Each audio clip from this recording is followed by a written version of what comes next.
Assalamu alaikum. Dr. Faiza here to discuss with you the large intestinal functions and the disorders.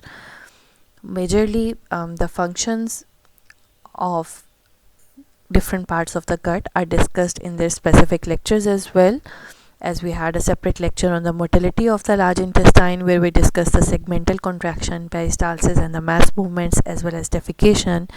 In this lecture, we are going to stick to the overview, and you can have separate lectures on the secretory activity, digestive and absorptive activity from the playlist as well.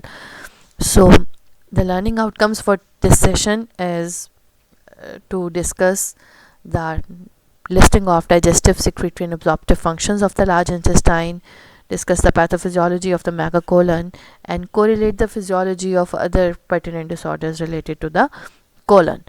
So principal functions of colon की अगर बात की जाए तो majorly इसका role absorption के अंदर है, वो भी वाटर और इलेक्ट्रोलाइट्स की एब्जॉर्प्शन, ताकि काइम को सॉलिड फेसेस के अंदर कन्वर्ट किया जा सके. और this is majorly the function of the proximal half of the colon.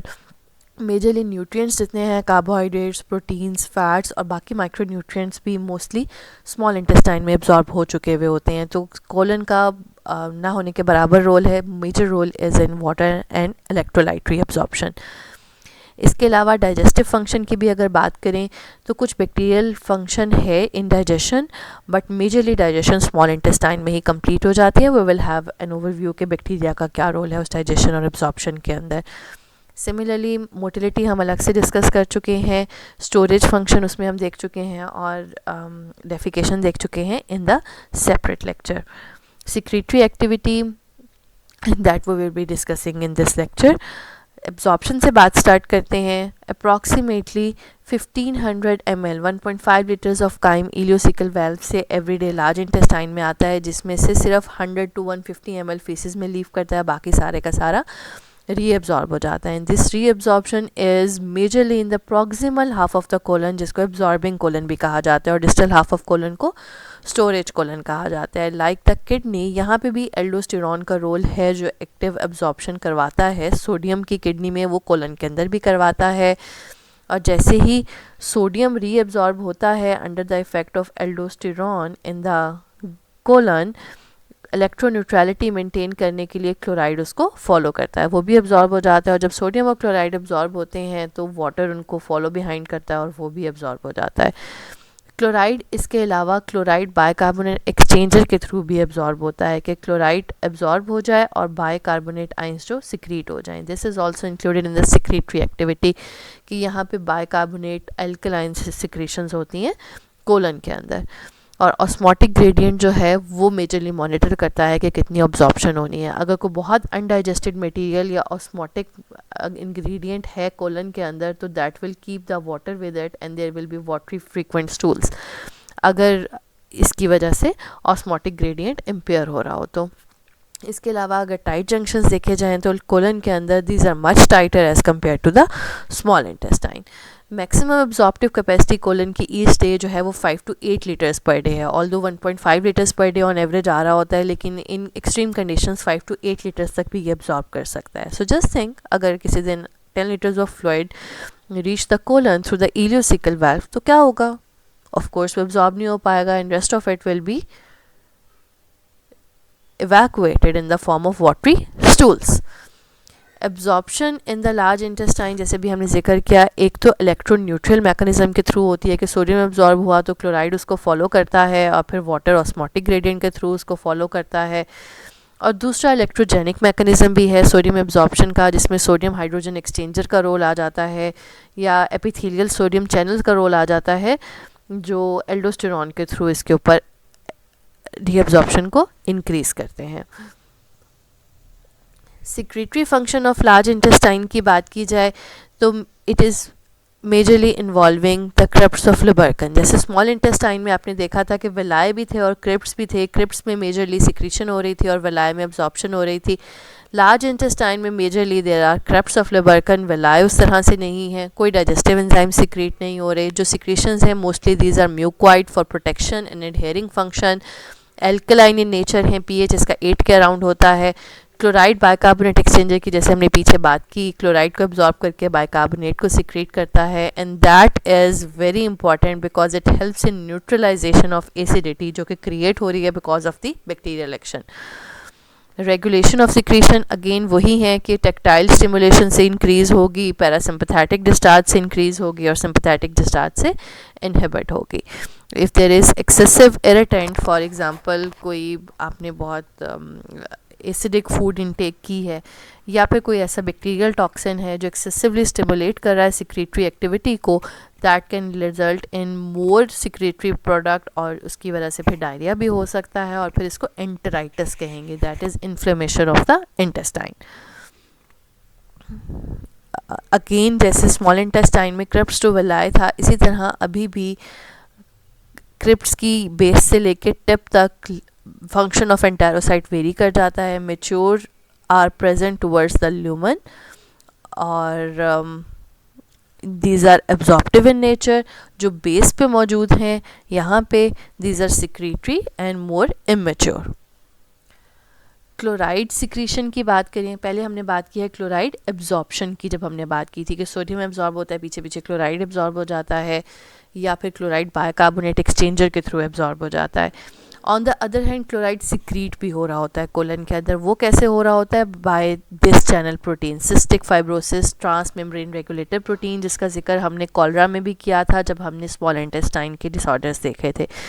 तो इसकी वजह से क्लोराइड की सिक्रीशन होती है। सो अब आप अगर देखें, कॉलरा में हमने जिक्र किया था कि ये एक्सेसिवली एक्टिवेट हो जाता है, there is excessive chloride secretion, फिर उसके पीछे सोडियम भी जाता है और वाटर उनको फॉलो करता है, सेम वाटरी डायरिया होता है और इलेक्ट्रोलाइट्स लॉस हो जाते हैं। इन कंपैरिजन सिस्टिक फाइब्रोसिस में क्या होता है कि ये चैनल प्रोटीन कम्प्लीटली डिसफंक्शनल हो जाती है, क्लोराइड सिक्रीशन ही नहीं होती। जब क्लोराइड सिक्रीशन ही नहीं होती तो now you can think of के कोलन के अंदर क्या एबनॉर्मेलिटीज़ होंगी और उसका जो सिक्रेटरी एक्टिविटी है वो इम्पेयर हो जाएगी। कॉलरा का जिक्र हम स्मॉल इंटेस्टाइन के लेक्चर में ही कर चुके हुए हैं और cystic fibrosis transmembrane regulator protein के कॉन्टेक्स्ट में we can have a look again. Excessive cyclic AMP की एक्टिवेशन होती है जिसकी वजह से ये चैनल प्रोटीन एक्सेसिवली एक्टिवेट होती है, क्लोराइड जो है वो एक्सेसिवली सिक्रीट होता है और सोडियम हाइड्रोजन एक्सचेंजर इनहिबिट हो जाता है, जिसकी वजह से सोडियम रीअब्जॉर्ब नहीं होता। अल्टीमेटली वाटरी डायरिया जिसमें सोडियम, क्लोराइड, बाइकार्बोनेट और वाटर एक्सेसिवली लॉस होते रहते हैं, and this can be extremely fatal if proper rehydration is not done. अब तक हमने बात कर ली है सोडियम और क्लोराइड की रीअब्जॉर्प्शन की बात की थी, फिर हमने क्लोराइड की सिक्रीशन की बात की है via cystic fibrosis trans regulator protein. Now we are going to have a look कि पोटेशियम का क्या रोल है कोलन के अंदर। तो पोटेशियम की भी सिक्रेटरी एक्टिविटी है कोलन के अंदर और अगर किसी वजह से ज़्यादा सिक्रेटरी एक्टिविटी हो जाएगी गट लार्ज इंटेस्टाइन के अंदर, फॉर एग्जांपल डायरिया के अंदर, तो there is going to be excessive potassium loss. So ये जो आपको राइट साइड पे इमेज नज़र आ रहा है, this is summarising the secretory and absorptive activity of small and the large intestine, duodenum, jejunum and ileum। Colon के अंदर फॉर नाउ अगर हम फोकस करें तो यू कैन सी कि बाइकार्बोनेट्स और पोटेशियम की नेट सिक्रीशन दिखाई गई है, सोडियम क्लोराइड और वाटर की नेट रीअब्जॉर्प्शन दिखाई गई है। Having a look at this, can you guess अगर एक्सेसिव डायरिया होगा तो पोटेशियम और बाइकार्बोनेट पे क्या इफेक्ट पड़ेगा? Of course ultimately that can lead to hypokalaemia, और एक्सेसिव बाइकार्बोनेट अगर लॉस हो जाएगा तो there will be of course decreased pH, metabolic acidosis cause हो सकती है because of diarrhoea. In comparison जब वॉमिटिंग होती है तो एक्सेसिव हाइड्रोजन आइंस लॉस होते हैं और पीएच इंक्रीज करता है, मेटाबॉलिक एल्कलोसिस होता है, लेकिन डायरिया में एक्सेसिव बाइकार्ब्स के लॉस की वजह से मेटाबॉलिक एसिडोसिस हो सकता है।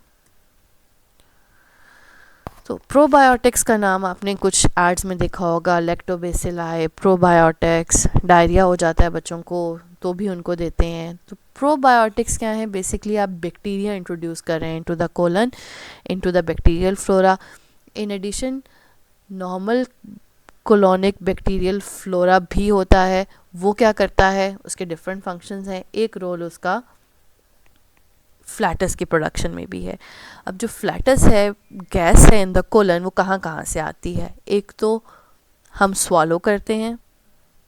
नंबर 2 बैक्टीरियल एक्शन से बनती है। कौन कौन सी होती है? कार्बन डाइऑक्साइड, मीथेन और हाइड्रोजन गैस होती हैं, जिसकी वजह से इसकी करेक्टरिस्टिक स्मेल भी होती है। जो गैस प्रोड्यूस होती है कुछ तो डिफ्यूज़ कर जाती है ब्लड में from the lumen of the gut, और कुछ पास आउट हो जाती है वाया द एनस। कुछ फूड्स ऐसी हैं जिनके ऊपर बैक्टीरियल फर्मेंटेशन का एक्शन ज़्यादा होता है और उसकी वजह से फिर ज़्यादा फ्लैटस प्रोड्यूस होता है, as you can see over hair.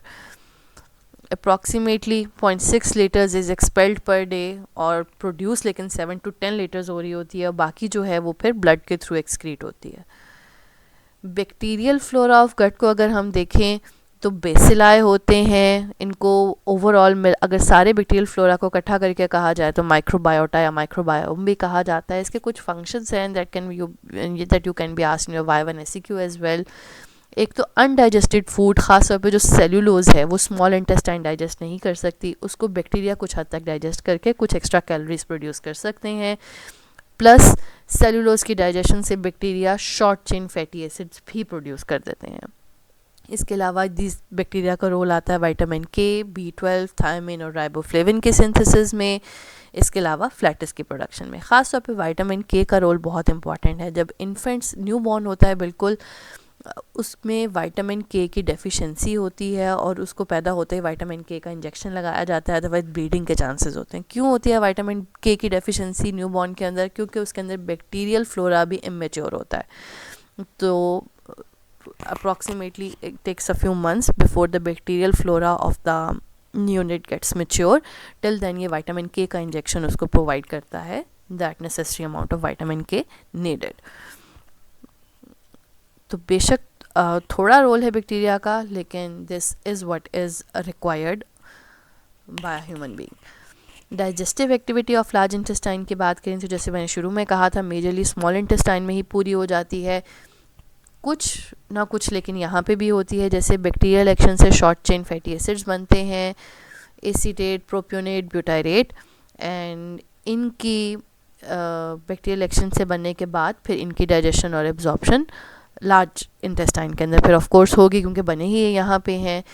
और इनके कुछ सिग्निफिकेंस भी है that you can give a read over here. कुछ एक्स्ट्रा कैलोरिक अमाउंट ऐड कर देते हैं, इन्फ्लेमेशन कॉम्बैट करने में हेल्प करते हैं, फिर सोडियम के एब्जॉर्प्शन को और हाइड्रोजन की सिक्रीशन को एक्सचेंज में फेवर कर देते हैं। It has also had the growth effect on the colonic epithelial cell, so that you can also add in the list of functions of bacterial flora in the large intestine. मज़ीद list: promote colonic motility, help maintain mucosal integrity, immune function है, digestion absorption का function है, and there is a new concept of hypothesis of bowel to brain. If you are interested you can just google it and have a look what it is. Composition of feces, again your self study topic, you can have a look over here. इसमें 3/4 water है और कुछ solid material है, उसमें dead bacteria भी हैं, fats हैं, inorganic matter, protein and undigested food. Colour of faeces stercobilin और यूरोबिलिन की वजह से होता है. ओडर इसका indoles, skatole, mercaptans and hydrogen sulphide की वजह से होता है. Things that you need to memorise by yourself. So that was all about the overview of the large intestine. So now let's have a quick overview of the disorders of large intestine. जैसे हमने small intestine में देखे थे motility related, digestion related and absorption related. Large intestine में mostly these are motility related, जिसमें excessive और low motility के disorders आ जाएंगे. excessive motility होगी तो डायरिया होगा, डिक्रीज होगी तो कॉन्स्टिपेशन होगी. अब डायरिया के अंदर they can be either the excessive motor activity या फिर एक्सेसिव सिक्रीटरी एक्टिविटी की वजह से भी डायरिया हो सकता है. और कॉन्स्टिपेशन अगर देखें तो वो अगेन या तो लो सिक्रीशन की वजह से है, एक्सेसिव एब्जॉर्प्शन की वजह से है, या फिर डिक्रीज्ड मोटिलिटी की वजह से है. डायरिया की फर्दर अगर टाइप्स देखी जाएँ तो just to name a few, there can be simply psychogenic diarrhoea कि एक्सेसिव स्ट्रेस की वजह से सिक्रेटरी और मोटिलिटी एक्टिविटी बढ़ गई है, पैरासिम्पैथेटिक स्टिमुलेशन ज़्यादा हो गई है, ऑटोनॉमिक इम्बैलेंस हो गया, जिसकी वजह से साइकोजेनिक डायरिया हो रहा है. किसी वजह से गट म्यूकोजा की इरिटेशन होगी, जैसे एंटराइटिस के अंदर होती है। इसके अलावा अल्सरेटिव कोलाइटिस एंड कॉलरा है। कॉलरा हम पीछे देख चुके हैं, अल्सरेटिव कोलाइटिस को भी हम डिस्कस करते हैं सेपरेटली। बहुत डायरिया अगर अनकंट्रोल होगा तो उसकी वजह से डिहाइड्रेशन होगी, loss of water and electrolytes हो जाएगा, और अगर इसको रिहाइड्रेट ना किया जाए प्रॉपरली तो that can also be fatal. Constipation के क्या क्या रीजंस हो सकती हैं? कोई tumour, adhesion, poor defecation reflex, जैसे हमने देखा था कि sacral segment of spinal cord के अंदर इंजरी हो जाए तो voluntarily suppressing the reflex, defecation reflex initiate हुआ लेकिन हमने वॉलंटरली सप्रेस कर दिया, and if that becomes a habit that can lead to ultimate constipation. Excessive use of laxatives, laxatives क्या होते हैं? जो कि मोटिलिटी को इंक्रीज़ करते हैं, फीसेस को सॉफ्टन करते हैं और डेफिकेशन को ईज आउट करते हैं। अगर हम अपने इंट्रिंसिक रिफ्लेक्स की बजाय इन ड्रग्स के ऊपर डिपेंड करना शुरू हो जाएंगे तो ultimately body will become dependent on these laxatives, और अगर पेशेंट ये नहीं लेगा तो उसको कॉन्स्टिपेशन हो जाएगी। Spasm of the sigmoid colon and mega colon या Hirschsprung disease. So this is a prototype जो अभी हम डिस्कस करेंगे कि ये क्या होती है, और इसके अंदर भी स्पैज्म ऑफ सिग्मॉइड कोलन होता है। तो we are going to have a look in detail to the ulcerative colitis and megacolon in the coming up slides. Constipation का नुकसान क्या है? एक तो एब्डोमिनल डिस्कम्फर्ट, डिस्टेंशन, एरिक्सिया होता है, और उसकी वजह से पेन, फ्लैचुलेंस और डिस्कम्फर्ट क्रिएट हो जाता है। ड्रग्स आर अवेलेबल, लेक्सेटिव्स हैं, जैसे कि एग्जांपल यहाँ ल्यूबिप्रोस्टोन है जो कि सिक्रेटरी एक्टिविटी को बढ़ा के कॉन्स्टिपेशन को रिलीव कर सकती हैं, and of course there are other management options as well. Irritable bowel syndrome is unique. It has alternative bouts of diarrhea and constipation. कुछ देर के लिए डायरिया है, फिर कॉन्स्टिपेशन से अल्टरनेट करे, फिर डायरिया, कॉन्स्टिपेशन, इट में अल्टरनेट इन डेज और आवर्स और वीक्स। अब इसकी पैथोफिजियोलॉजी क्या है? That you can figure out, I hope. Open up your box और may be Google it. Megacolon को अगर हम देखें तो एग्जाम पॉइंट ऑफ व्यू से भी इम्पॉर्टेंट है। This lies in the category of constipation, and the constipation is so severe that the bowel movement occurs only once every several days or sometimes only once a week. Severe form of constipation. Other name for this is Hirschsprung's disease. होती क्यों है? If you remember achalasia, that was a disorder of swallowing, that was because of the abnormality of myenteric plexus. Some similar type of abnormality is occurring over here. I'll show you the pathophysiology in the next slide. लेकिन होता क्या है? बहुत excessive constipation है, rectum से तक faecal material नहीं जा रहा या डेफिकेशन नहीं हो रही, तो क्या होगा? पीछे कोलन के अंदर एक्यूमुलेट होता जाएगा, होते होते इसकी डायलेशन होना शुरू हो जाएगी और मैसिव डायलेशन हो जाएगी। That makes sense of this name, mega colon. So tremendous quantities of fecal materials accumulate in the colon, and इतनी एक्सटेंशन भी हो सकती है कि 3 to 4 इंचेस तक डायलेट कर जाए कोलन इस डिजीज़ के अंदर। पैथोफिजियोलॉजी इसकी क्या है? Again the problem is within the myenteric plexus. Congenital हो सकता है कि कंजेनिटली जब न्यूरल क्रिस्टल्स माइग्रेट किए थे उस वक्त कोई रिसेप्टर डिफेक्टिव था, एंडोथिलिन रिसेप्टर फॉर एग्जांपल, जिसकी वजह से there is congenital absence of ganglion cells in the myenteric and submucosal plexuses in the distal colon. तो प्रॉब्लम क्या है? डिस्टल कोलन के अंदर गैंग्लियन सेल्स डेफिशिएंट है in the submucosal and the myenteric plexus, तो secretory और motor activity दोनों compromised हैं डिस्टल कोलन की, जिसकी वजह से डेफिकेशन रिफ्लेक्स नहीं सही से हो पाता, पेरिस्टालसिस ठीक नहीं होती, और कॉन्स्टिपेशन होते होते there is excessive distension of the colon leading to ultimately megacolon. Treatment इसका क्या है कि वो जो abnormal part of the colon है उसको सर्जिकली रिजेक्ट कर दिया जाए। Mostly distal colon sigmoid colon के अंदर होता है, वो बहुत स्पेस्टिक सी होती है और उसके पीछे फिर मैसिव डायलेशन है। अगर इस सेगमेंट को जितना भी डिफेक्टिव एरिया उसको रिजेक्ट कर दिया जाए और फिर सर्जिकली बिहाइंड जो उसके सेगमेंट है उसको कनेक्ट कर दिया जाए तो कुछ हद तक फिर इसको रिलीव किया जा सकता है।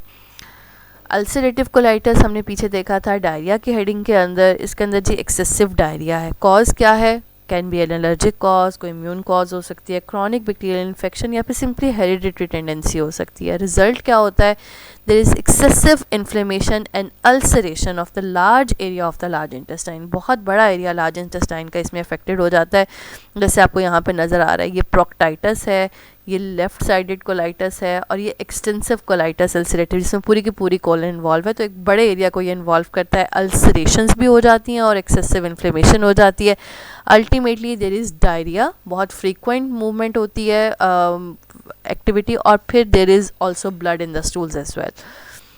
और this is very problematic for the patient. Anaemia हो जाता है, मेल न्यूट्रिशन हो जाती है, डिहाइड्रेशन तो होती ही होती है. अगेन इसका ट्रीटमेंट सर्जिकल ट्रीटमेंट ही है. सो these are few questions for you to think upon at the end of this lecture. Take help from your books as well. That's all from my side for the disorders of large intestine. Feel free to comment if you have any questions. Thank you very much.